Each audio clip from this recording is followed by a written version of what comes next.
Assalamualaikum warahmatullahi wabarakatuh. Pada kesempatan kali ini, saya Muhammad Afif dari STMKG Jakarta izin memberikan pengetahuan kepada teman-teman semua terkait salah satu fenomena meteorologi yang sering terjadi di kawasan Indonesia, yakni siklon tropis. Dan berangkat dari sana, saya juga sudah melakukan berbagai pendekatan, salah satunya membaca berbagai jurnal. Dan harapannya dari sana saya bisa menjelaskan dan membahasakan dengan bahasa yang umum sehingga teman-teman bisa mendapatkan benang merah dari apa yang saya jelaskan. Oke, masuk saja. Iya, betul. Indonesia memang berada di daerah ekuatorial dan kondisi atmosfer di Indonesia itu memang sangat mendukung terjadinya siklon tropis. Tapi kita tarik ke belakang, kita lihat teori yang ada, dikatakan dan juga berdasarkan dari histori yang ada, tuh kebanyakan siklon tropis itu terbentuk di antara lintang 10 derajat sampai lintang 20 derajat. Lalu bagaimana dengan siklon tropis yang terjadi di bawah 10 derajat lintang? Jawabannya berdasarkan berbagai fakta yang ada di lapangan, banyak juga siklon yang pernah terjadi di bawah 10 derajat lintang. Yang ini ada siklon Bakung, siklon Durga, siklon Anggrek, siklon Cempaka, siklon Dahlia, siklon Rosi, siklon Kirili, siklon Inigo, yang mana semua siklon ini tadi itu terbentuk di wilayah di bawah 10 derajat lintang. Nah, tapi teman-teman perlu juga mengingat bahwa Profesor Bayong pernah mengatakan siklon tropis sangat kecil kemungkinannya untuk terjadi di wilayah di bawah 4 derajat lintang. Jadi kesimpulannya adalah Indonesia bukan merupakan daerah pembentukan badai siklon karena ada pengaruh dari Coriolis, namun posisi geografisnya dan juga keadaan cuaca dan atmosfernya itu berbatasan langsung dengan daerah pembentukan siklon tropis dan juga daerah dari lintasan siklon tropis.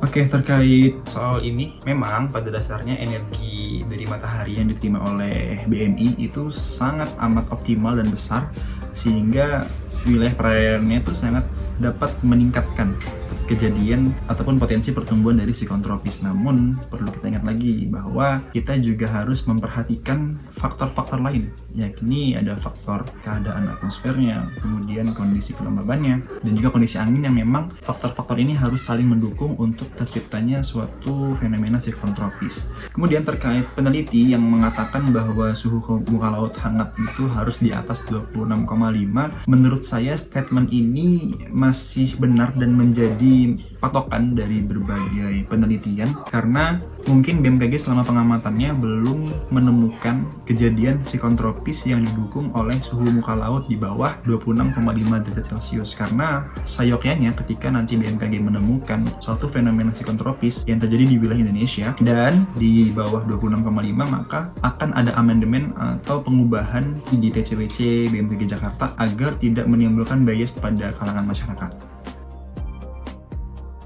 Oke, mengenai hal ini, saya mengambil satu contoh siklon yang pernah terjadi di Indonesia, yakni siklon Cempaka. Dampak dari siklon tropis Cempaka ini tuh sangat terasa dan sangat besar, karena memang posisi siklonnya itu terjadi sangat dekat dengan daratan, terutama di Pulau Jawa. Kalau dampak yang saya baca dari berbagai jurnal, adanya perubahan pola cuaca seperti hujan lebat, angin kencang, longsor, banjir, serta gelombang tinggi dan aktivitas penerbangan yang sempat terganggu karena adanya siklon tropis ini.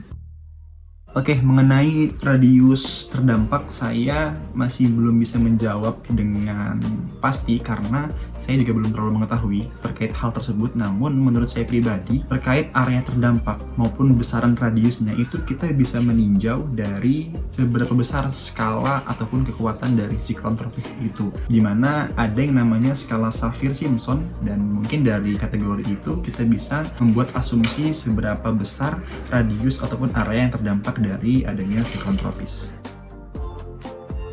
Oke, cukup sekian informasi dan pengetahuan yang bisa saya sharing ke teman-teman sekalian. Harapannya teman-teman bisa memahami apa yang sudah saya sampaikan dalam beberapa menit terakhir. Dan apabila nanti ada statement saya yang salah atau mungkin kurang berkenan di hati teman-teman, saya mohon maaf. Dan sampai jumpa di lain kesempatan. Terima kasih. Wassalamualaikum warahmatullahi wabarakatuh.